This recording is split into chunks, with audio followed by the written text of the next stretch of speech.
My name's Andy. I'm from London. London in the United Kingdom. Oh, London? Mm-hmm. Yeah. Mm-hmm. Yeah, 31, and I've been living here in Vietnam for about 3 years now. 3 years?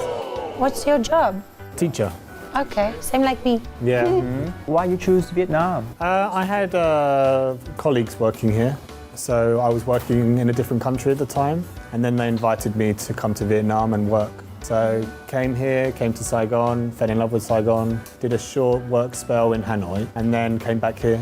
Right now I live over in District 4. And how do you find Vietnam? You It's really adjust to nice. it well? Took me a few weeks to get used to it when I first came in 2016. So just getting used to the weather, the traffic, the food. Did you get sick or anything? You get sick a few times, but then you get trial and error. So you eat some food. Trial and error? Trial and error. So you eat something, if your body agrees, you go back. Yeah. If your body doesn't agree, you don't go there again. Okay. Because you're still getting used to trial and error. trial and error. Oh, sorry. I like to eat. Eating's a big hobby of mine. But do you have any dishes you like? I like all the local dishes like tham, bún chả, Hanoi. When I went to Hanoi, I was trying to find bún chả Hanoi, but then in Hanoi it's just called bún chả. Of course. You stay in Vietnam like 3 years? Yeah. So can you speak Vietnamese? I can speak some. So when I'm having a good day, I can speak quite a lot, and sometimes I get a bit forgetful with the tones. My teacher hits me a lot, so. Oh, but that's you know about okay. that too. Kind of normal for teachers to like give them a little slap sometimes. You sometimes see it in the public schools, and so I just accept it. It's okay. I made a mistake. Okay. Oh, maybe I like it. What is the most interesting thing in Vietnam, in your opinion? Probably all the different types of foods and the regional dishes. I've had a lot of food from Saigon, trying new things in Hanoi, different local specialities. I don't like mắm tôm. Mắm tôm. Hate it. Yeah. I hate It's the smell, the like smell, right? fermented shrimp paste. Ooh. Yeah. Do you eat durian? I can sometimes eat it, but only if it's cold, because sometimes it's super smelly, and Yeah. especially when it's warm. I still haven't got used to the taste sometimes in things like bánh bia. Bánh bia. Bánh bia, that's the white Yeah, thing, right? It's like the local speciality of Mekong. People can see it. Bánh pía is the same with bánh trung thu moon cake. Okay. And at the beginning of the show, Linh told me that you are bisexual. Yes. When did you recognize that? I started to notice that when I was in my teens, like 13, 14. I started to notice I had an attraction to both genders. Oh. So it's more of like a scale thing for me. Sometimes I really like him, sometimes I really like her, but it's not always a definite thing. It's very fluid. The same. I also have attraction to both men and women. But for me, it's more of a case of what's going on inside of them, not about what their body or whatever looks like. Another thing that I also find very interesting in my case is that I feel more attracted to men on a relationship basis and more sexually attracted to women on like short-term, like Lust. Yeah, lust kind of vibe. Yeah. Is that the same for you? Sometimes at the moment it's more of an attraction towards women. But when I was younger, I was sort of experimenting and then doing more with men. Sometimes it was kind of like a phase of more men this year and more women this year. When I was younger, I was always trying to do one for one. Like I sleep with a woman, so I have to sleep with a man now just to be extra. To And then balance yourself. now I've sort of settled and I've calmed down a lot. When I was younger, I was really kind of promiscuous. And you're kind of finding yourself and experimenting with all the times. And then sometimes you end up in places which aren't great. And after that, you kind of expose yourself to a lot of bad and negative situations. Like a spiraling down black hole of just trying to figure out who you are, but actually already inside of you. Yeah. Because when you're young, you're still kind of confused about who am I, what do I want, and what do my parents expect of me, and what does society want. Oh, may I ask you which gender, like guy or girls, which one that you take attraction first? I was first attracted to girls. Girls. And then when I got kind of older and more hormonal, I was also having attractions to men as well. So it was kind of, I was learning about, you know, sexuality at kind of the same time with men and women, but I just wasn't able to kind of put my finger on what was going on. What age did you start experimenting? 10. 10? Yeah. 10th grade, what? 10th grade, Oh, not 10th 10 years grade. old. Oh, no, not 10 years old. Yeah, Gosh. that's okay. Okay. But how you noticed that you take attraction on the guy? You have feeling with your classmate? Yeah, it was just like a couple of guys that felt similarly in my year.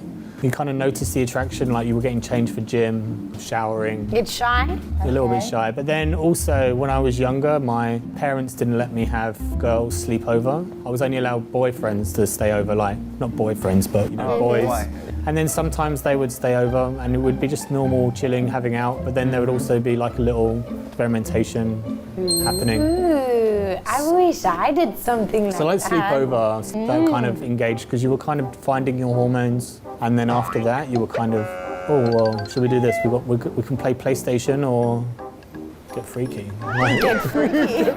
Like, PlayStation or get freaky? Which one? yeah. So you Get know, freaky. play some Crash Bandicoot or, yeah, whatever. And like, how did you feel the first time that you decided to open up to a boy?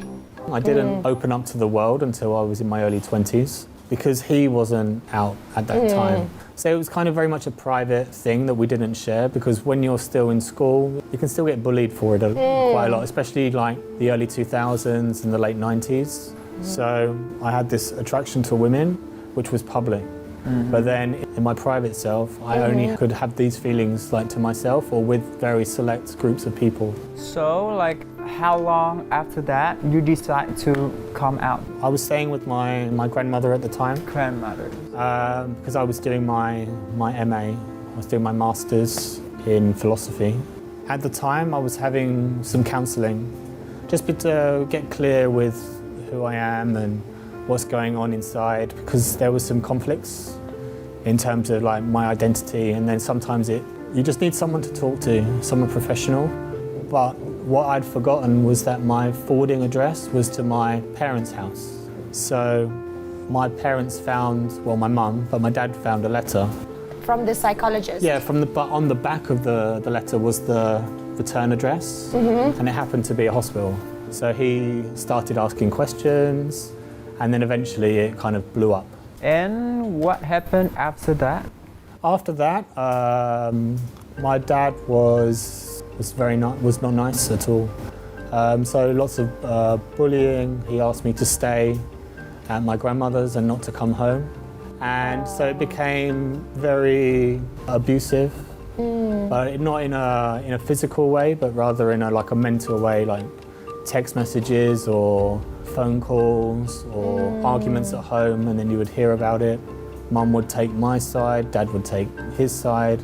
They would argue because it would be about me, and then Dad would get angry and send me messages or phone me at That's that time. like early 20s. So I would have been about 20, 22, 23, kind of around that time. So still like a young man. So it was quite difficult to kind of process. But at least you had the psychology, like the psychologist to go to and talk to about. Yeah, so I kind of saw them for a little while, but then because he knew and then I couldn't go home, it was a train ride away from my parents' house. And I was living in a different county, so I had to go into London and then back out to London and then down to the hospital. So it's kind of about 2 hours round, like to get there, and then 2 hours back. So it became really difficult. So I ended up stopping that counselling because I just couldn't get there. And with counselling, you need to go regularly. If you can't go regularly, or like once a week, or however many times your psychologist wants you to go, it doesn't make sense to go, because you're not seeing any progress. You're not developing as a person. So you're kind of taking 2 steps forward and then 1 step back. Oh yeah, so going to counseling is like actually just going to the meeting is very important. Did your dad ever accept your... No. Never? Never. Oh. So yeah, he didn't accept it, and then Eventually, he became very sad, depressed. He was drinking a lot because he was having a lot of in pain. So, 20th of May 2012, he finally. So, but it's okay now. It's okay now. It was kind of a two-sided coin when my dad passed away. It was sad for my family, but inside it was kind of relief. Sorry to say this, but it could be like a kind of monster that is making you believe that you are a bad person in the family, which you are not. Like, so I was made to feel like the black sheep and ostracized and kicked out. So when he ended his life, I was kind of relieved because I wasn't getting bullied anymore. Bullied by your own father. Yeah. So when that stopped, it was kind of a weight off my shoulders. The following years, my grandmother passed, and then I was kind of working, and then I kind of had enough of life in the UK. I kind of decided, right, okay, I'm gonna take a fresh start and find myself again. So I ended up going to Australia for a year. I had a partner, lived there. Partner was a man or a woman? It was a woman. So then we lived together. She's now married. Oh, so that's great. And it didn't kind of work out. We stayed together for a year. So I got an offer to work here. So then I came here. Wow, that's so deep. No, it's I'm so sorry to hear about that. Oh, no, it's absolutely fine. It's 2012, so it's a long time, and I had a long time to process everything. I couldn't think about my dad because I had my grandmother to look after. So my mom, my brother and my sister lived far away.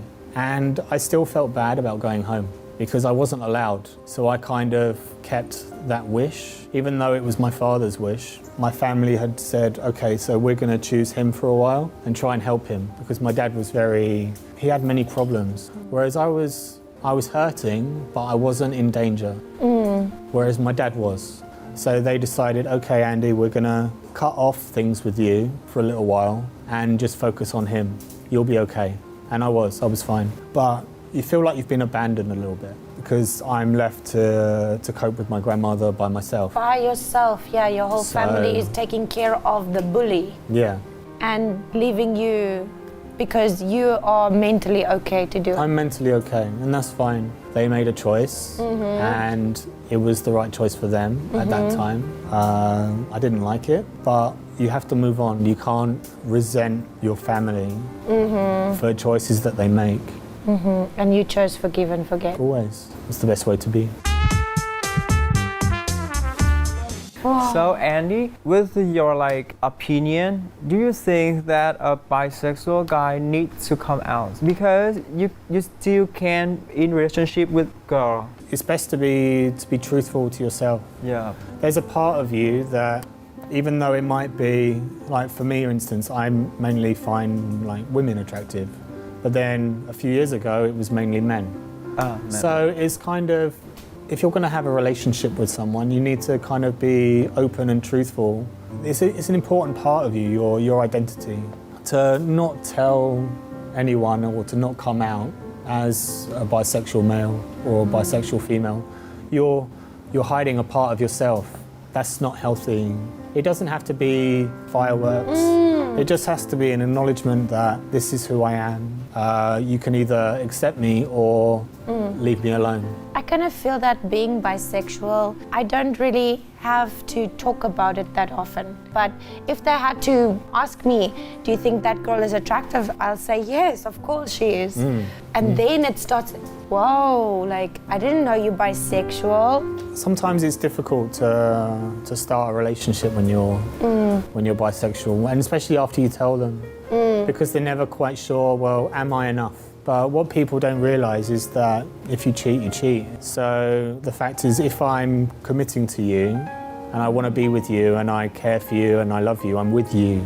I'm not with X, Y and Z. Cheating is cheating whether you are single, bisexual, gay, whatever. Cheating is cheating. I think as long as you're honest with them, it will be okay.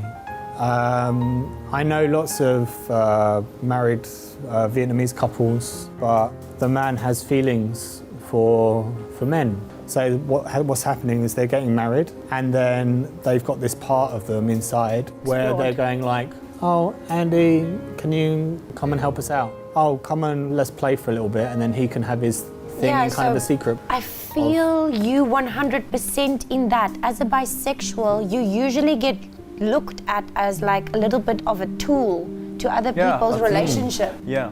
Like, oh, she's bisexual, she can, do both of us. Yeah, sure. I'll invite her for a threesome. It's my birthday. Do you know what I mean? Or yeah, like we don't deserve real love. yeah. What I want is to be with someone that I care about and I'm prepared to commit to. But at the moment, you have so many opportunities to meet all sorts of crazy people. Of course. So, when did you experience your first love? First love? Probably when I was around 14. So I had my first relationship for 4 years. 4 years? 4 years. Wow. 14 years 14 years old. That's the whole high school. We were together till around 13th grade. 13th grade. What is 13th grade? Oh, well, in the UK it's a little bit different. So we have grades 12 and grade 13, and then we go to university. So you finish grade 13 and then you're 18. And then we kind of went to university, and by the 4th year we were kind of, I'm going here and you're going to go study somewhere else. So we kind of decided, let's call it a day, go to university and just have fun. I think she's married to a woman now. Married to a woman? I think so, in the States. Wow. I think they live in Canada. Had a couple more relationships, and then not really long-term ones. And then went to Australia, had a relationship with a woman there, and then came here. And have you had any serious relationships with men? Not really. When I was young, I was kind of worried about what people would think and what people would say. So when I was having relationships with men, it was kind of a sexual thing only. Same how I feel about women. I have a desire that I want children one day, and I want to be... I have more of an emotional connection with a woman, where it's more of a physical attraction sometimes. So it's not like every man and his dog. Like, I don't love every man. But some people, I've got friends and stuff, and they're bisexual as well, but they prefer more men. So it doesn't really matter. It's kind of where you are on the scale, and are you a good person? Because if you're a good person, you can have a relationship with boy, girl, transgender woman, transgender man, pansexual. That's it. You can have a relationship. If you want a monogamous relationship, you can have one. And as long as you treat that person with respect, everything will be great.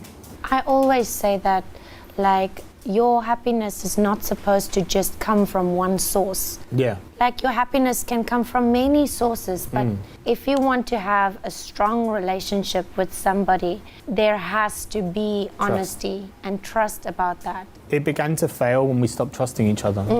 That just happened because we were kind of fighting a little bit more. My visa was kind of running out, and I had to stop working because of that. And then she became the breadwinner. She was paying for things more than I could afford, and we were trying to say, okay, well, let's try and get a marriage visa. It was too expensive, we didn't have the money, the visa was running out, so we decided, okay, let's live together, let's enjoy our last few months together, and then we'll go our separate ways. And now she's happy, she's married, so now I'm here just, chilling, trying to find the right one. And then we'll see what happens.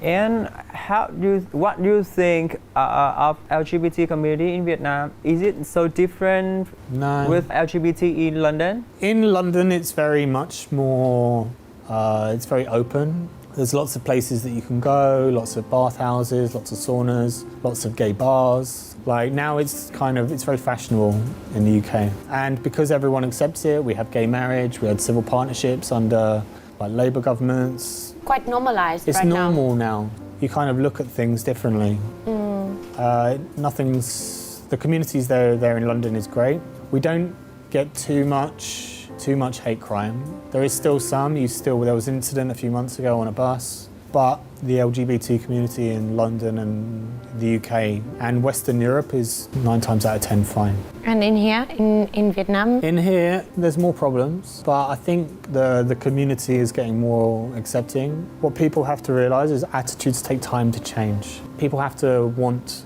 to change, and society has to want to change. It doesn't have to change a great deal, because if you don't want gay marriage, don't get married to a gay. So, yeah. If you don't want gay marriage, don't get married to a gay. Exactly. Just because someone else wants to, 2 people want to get married, it doesn't affect you. Because this is what we want. We just want equality. But for the LGBT community in Vietnam, it's a little bit different because society doesn't always love you too much. So, yeah, but society will change. It's just waiting once they're acknowledged and they feel good about themselves, and then they can kind of blossom and be a bigger part of society. So that's the main thing. They have to accept themselves, and then their families and society has to accept them. And once they're accepted, everyone's happy days. I just want to ask Andy, what's your future plan? I really enjoy what I do, so I love teaching. Stay here, I want to explore more of the country. Yeah. Have you had a relationship with a Vietnamese boy yet? No relationships with Vietnamese boys or Vietnamese women. Could be in my future plans somewhere. But it's difficult.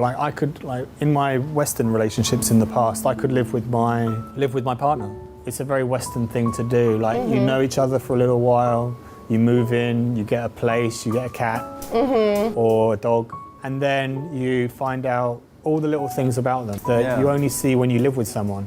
And then you go, okay, I can accept all your flaws. Without the makeup on. Without the makeup, you know, maybe they're looking a little bit fat today. You don't tell them that, obviously, don't do that. In the West, we like to live with our partners for a little while before we get married.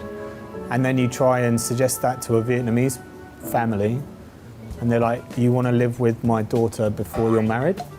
And the father looks at you, the sisters, the brothers start looking at you like, what are you talking about?